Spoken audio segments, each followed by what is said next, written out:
Welcome students, Asthana classes में आपका स्वागत है। मैं आरपी अस्थाना।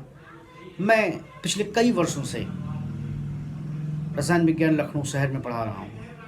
केमिस्ट्री को कोई रटने वाली बस विषय नहीं है, कोई बहुत डरावनी विषय नहीं है। इसके लिए ही मैं इस पर आया हूँ कि जिससे जो बच्चे मुझ तक नहीं पहुँच पा रहे हैं मैं उन तक पहुँचूँ और केमिस्ट्री को एक फ़न सब्जेक्ट बनाऊँ।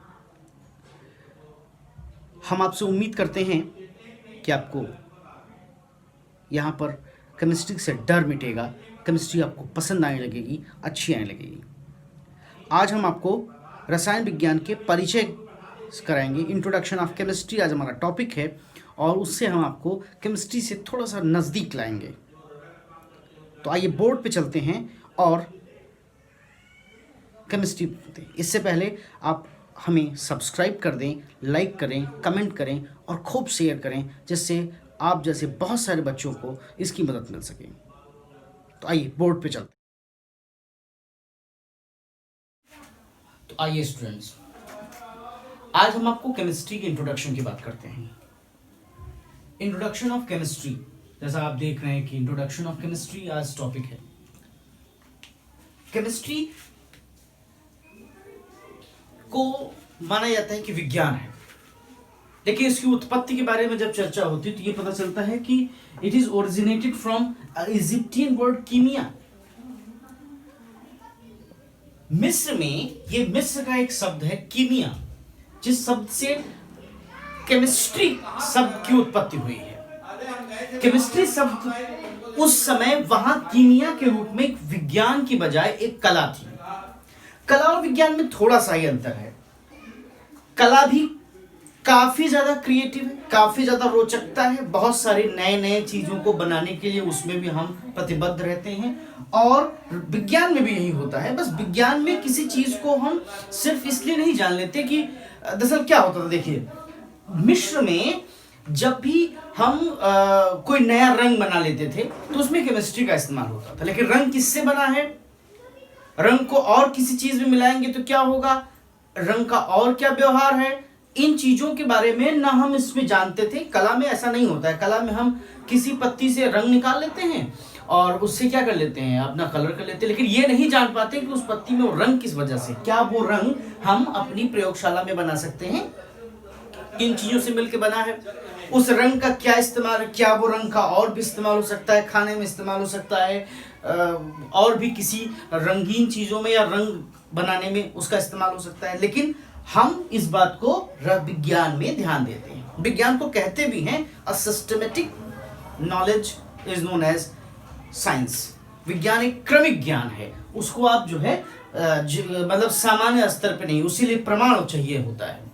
तो रसायन विज्ञान की उत्पत्ति कीमिया वर्ड से हुई है, जो इजिप्टियन है, मिस्र का शब्द है कीमिया, उससे हुई है। लेकिन जो मिस्र का शब्द है वो वहां पर विज्ञान के तौर पे, वहां पे मम्मी को सुरक्षित रखने के लिए, वहां पर नए नए तरह के रंग बनाने के लिए और भी तमाम ऐसे कार्यों में जिसमें भरसक उनका बस यही प्रयोग होता था, और उसके आगे वो उसे विज्ञान के तौर पे नहीं बल्कि कला के तौर पे देखते थे। समय के साथ यह चीज जो है वो बदल गई विज्ञान में। तब इसकी परिभाषा एक साइंस के तौर पे देखी जाने लगी, एक विज्ञान के तौर पे इसकी परिभाषा को निर्धारित किया गया कि बाकी सारे साइंस से, बाकी सारे विज्ञान की शाखाओं से हमारा ये हमारी जो रसायन विज्ञान है, जो केमिस्ट्री है, वो कैसे अलग है। तो जैसा आप देख सकते हैं बोर्ड पर लिखा हुआ है पहले से ही आपका समय बचाने के लिए, a science which study of matter in sense of their composition, physical and chemical behaviour and it's use.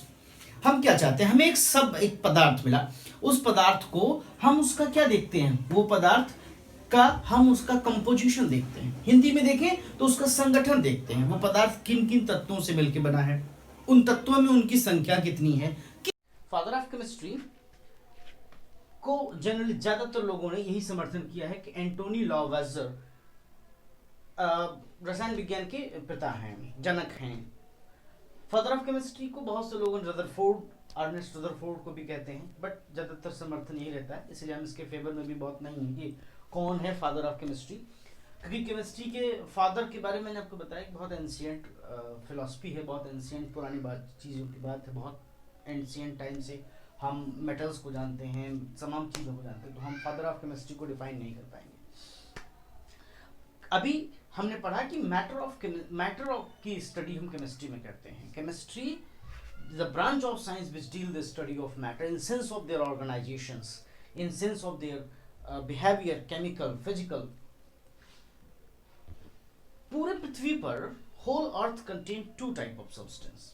पूरी पृथ्वी पर सिर्फ दो तरीके की वस्तुएं होती हैं, पदार्थ और ऊर्जा। पदार्थ है कोई वस्तु अगर पृथ्वी पर है तो या तो पदार्थ है और या फिर ऊर्जा है। इसीलिए दोनों को हमने तुलना की। हालांकि हमें पदार्थ ही पढ़ना है रसायन विज्ञान में, लेकिन ऊर्जा के संपर्क से, ऊर्जा की मदद से पदार्थ का कोई काम हो नहीं सकता। लेकिन फिर भी पृथ्वी पर दोनों चीजें, इसलिए दोनों में तुलना करनी पड़ेगी, तभी हम जान पाएंगे कि पदार्थ कौन है और कौन ऊर्जा है। तो देखिए, तीन चीजें हैं, तीन चीजों से हम पदार्थ को और ऊर्जा को अलग कर सकते हैं। जैसा मैंने लिखा है general philosophy, general theory, general definition chemistry और फिजिक्स की एंशिएंट टाइम से चला रहा है कि मैटर हैज मास, उसके पास द्रव्यमान है। मास मतलब वजन है, उसके पास जितनी भी चीजों के पास वजन है वो क्या है, पदार्थ है। ऑक्युपाई स्पेस, जो जगह घेरती हो, जो जहां रखने पर उसके वॉल्यूम को ऑक्युपाई करती हो, ऑक्युपाई स्पेस वॉल्यूम को, वो जो है किसी वस्तु किसी जगह पर रखने पर स्थान घेरती हो, और किसी भी चीज को able to move anything directly, किसी भी चीज को डायरेक्टली मूव करा सकती हो, किसी वस्तु को प्रत्यक्ष रूप से हिला डुला सकती हो, तो उसे हम पदार्थ कहते हैं। जैसे हम अपने आप को लें, मैं खुद पदार्थ की श्रेणी में आऊंगा, क्योंकि मेरे पास मास है, मेरा वजन है, मैं जहां बैठता हूं वहां कोई और नहीं बैठ सकता, क्योंकि मैं स्पेस ऑक्युपाई करता हूं, और मैं किसी चीज को डायरेक्टली मूव कर सकता हूं। I am straightly kick any substance to move forward. किसी बॉल को मैं अगर किक कर दूं तो वो उसे आगे की तरफ भेज देता है। लेकिन energy does not have all these three properties. तीनों प्रॉपर्टीज जो हैं वो एनर्जी के पास नहीं है। एनर्जी इन तीनों प्रॉपर्टीज को नहीं रखता।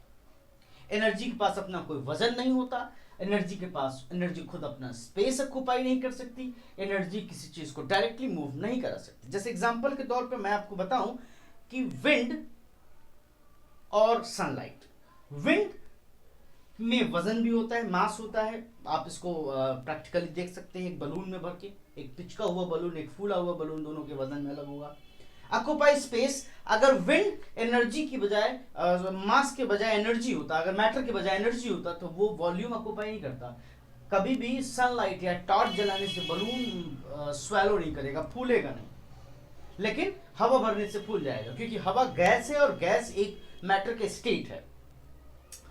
तो दूसरा क्या है कि वो किसी चीज को डायरेक्टली मूव करा सकता है, मतलब हवा से कोई चीज मूव हो सकती है मगर लाइट से मूव नहीं हो सकती। छत पे सूख रहे कपड़े धूप में उड़ नहीं सकते, तेज धूप में, मगर तेज आंधी में उड़ जाते हैं। ये मैटर और एनर्जी के बीच का डिफरेंस है। जिस चीज से आपको ये समझ में आता हो कि वो जगह घेरता है, वजन होता है, और वह किसी चीज को भी डायरेक्टली मूव करा सकता है। तो हाँ, एनर्जी की एक प्रॉपर्टीज है। हम हर चीज जानते हैं कि बाइक तो एनर्जी से चलती है, फैन एनर्जी से चलता है, लेकिन आप समझिए कि फैन को सिर्फ वो लोहे का ढांचा, उसमें हम वायर कनेक्ट कर दें तो क्या फैन चलने लगेगा? नहीं।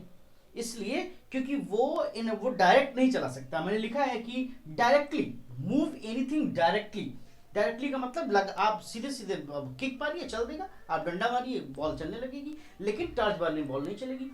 लेकिन पंखा आप किसी भी डंडे से चला सकते हैं, लेकिन आप सोचे कि बिजली के सीधे तार से जोड़ दें और पंखा चलने लगे, तो ऐसा नहीं हो सकता, क्योंकि उसमें बहुत सारी मैकेनिकल ट्रिक्स हैं। तो एनर्जी किसी चीज को मूव कराती है अपने फॉर्म्स को बदलकर, इलेक्ट्रिकल एनर्जी को मैकेनिकल एनर्जी को किसी और में कन्वर्ट करके वो अपने काम को करती है। सनलाइट से सीधे आप बल्ब नहीं जला सकते, लेकिन आप सोलर पैनल रखकर बैटरी लगाकर उसे जला सकते हैं। तो ये एनर्जी डायरेक्ट नहीं कर पाती। मैटर के कांटेक्ट में आने के बाद मैटर की मदद से, पदार्थ की मदद से एनर्जी अपने काम कर सकती है, और बिना एनर्जी के पदार्थ भी अपने काम नहीं करता है।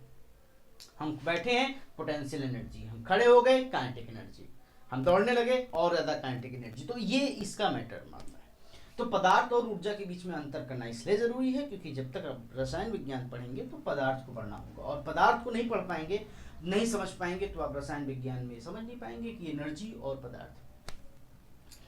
स्टेट्स ऑफ मैटर, पदार्थ की अवस्था।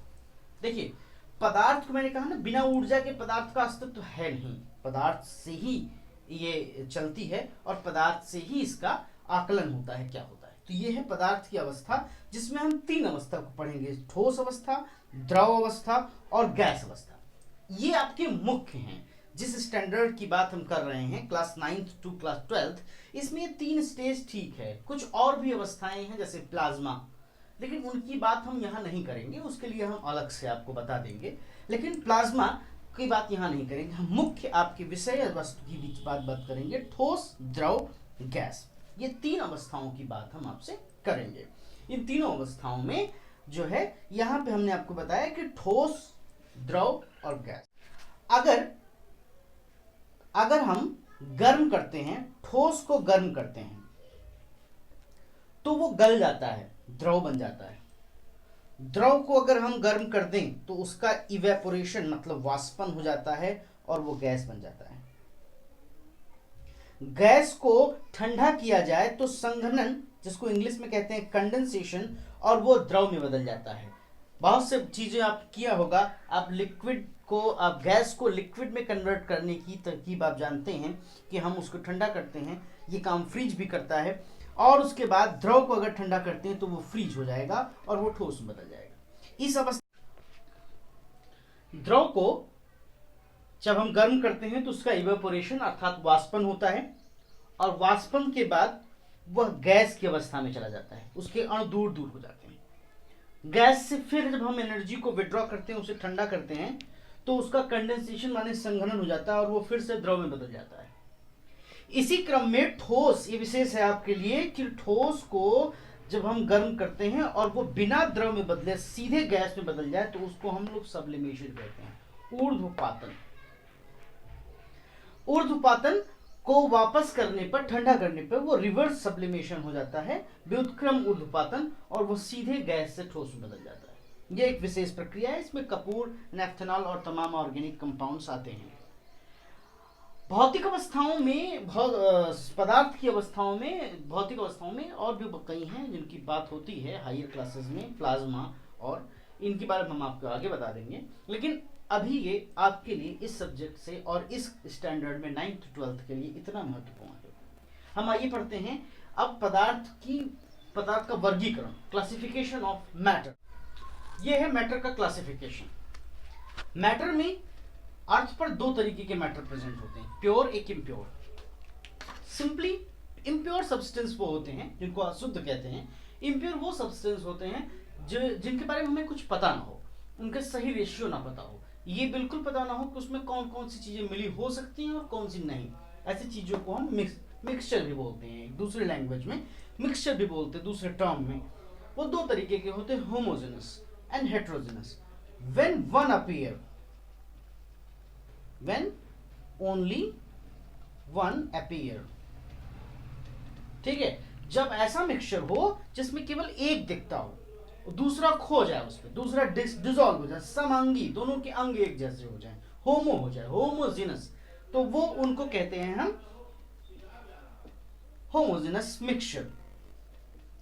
जैसे मिल्क, अब मिल्क, दूध एक ऐसा मिक्सचर है जिसमें कुछ भी दिखाई नहीं देता, हमको पता चलता है कि उसमें घी है, अगर हमें कोई बताए ना, हम जानते ना हो तो, लेकिन उसमें घी होता है, ये हम जानते हैं आज। तो ये घी क्या है, वो उसमें होमोजेनस हो गया है, लेकिन रेशियो नहीं पता है घी कितना निकलेगा। इम्प्योरिटी आप मिक्स कर सकते हैं, आजकल फेमस है, पानी में दूध मिला दिया जाता है, दूध में पानी मिला दिया जाता है, दोनों काम होते हैं। तो मिल्क जो है वो क्या है, वो एक तरीके का एक होमोजेनस मिक्सचर है। हेटेरोजेनस मिक्सचर जिसमें दोनों दिखाई दे, तीनों दिखाई दे, चारों दिखाई दे, 4 चीजें मिलाई जाए, चारों दिखाई दे। जैसे एग्जांपल ले लिया जाए, सीमेंट प्लस सैंड।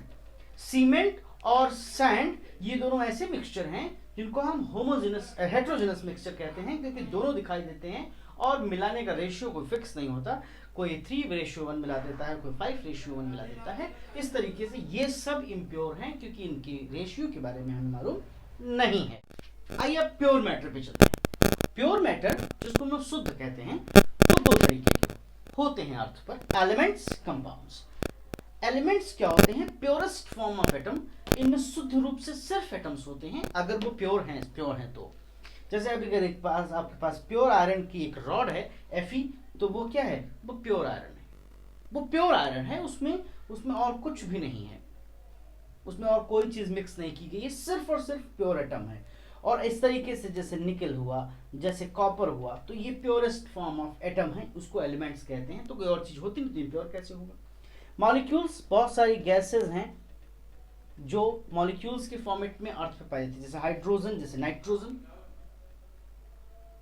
ये उनमें इस फॉर्मेट में पाई जाती हैं कि जो है ये मॉलिक्यूलर फॉर्म उनमें होती हैं। इन दोनों के बारे में हम आपको नेक्स्ट वीडियो में बताएंगे। आपको हम पहले से बता दे रहे हैं कि नेक्स्ट वीडियो हमारा एटॉमिक मास और मॉलिक्यूलर मास पर होगा, जिसमें हम एटम और मॉलिक्यूल को भी डिस्क्राइब करेंगे। फिक्स्ड रेशियो होता है, fixed ratio of elements and atom, it is called a compound. Compound is also saying the mixture of the two elements, three elements, but fixed ratio. For example, hydrogen and oxygen, two elements are mixed together and make the water, but the ratio of hydrogen water and hydrogen and oxygen is always fixed, because आप कहीं से भी water लेके आओ, कहीं से भी lab में बना रहे हो, पानी बारिश का हो, कहीं का हो, H2 और O यही दोनों रेशियो होंगे।